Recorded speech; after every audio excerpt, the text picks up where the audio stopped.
Hello viewers, இது உங்கள் channel ஆன்மீகமும் அறிவியலும்.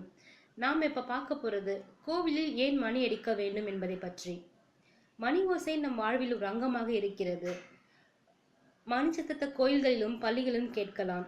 கிராமப்புறங்களுக்கு போனீங்கன்னா மாட்டு வண்டியில் மாடுகளுக்கு மணி கட்டி ஓட்டிட்டு போவாங்க. அதோட சத்தத்தை கேட்க ரொம்ப இனிமையாக இருக்கும். கிறிஸ்தவ கோயில்களிலும் இந்த மணி சத்தத்தை கேட்கலாம். இந்த மணி சத்தத்தில் அப்படி என்னதாங்க இருக்குன்னு பார்க்கலாம். பூஜை சமயத்திலும் கோயில்களில் மட்டும் கேட்டுட்டு இருந்த இந்த மணிச்சத்தம் இப்போ எல்லாருடைய வீடுகளையும் அழைப்பு மணியா யூஸ் பண்ணிட்டு இருக்காங்க.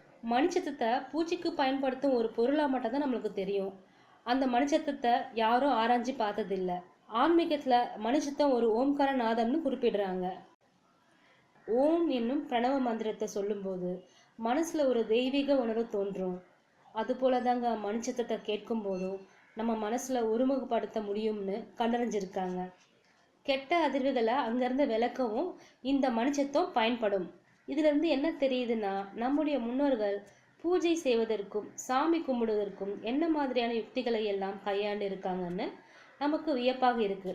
இந்த வீடியோவை பிடிச்சிருந்தா லைக் பண்ணுங்க, ஷேர் பண்ணுங்க அண்ட் சப்ஸ்கிரைப் பண்ணுங்க. தேங்க்யூ பண்ணுங்க.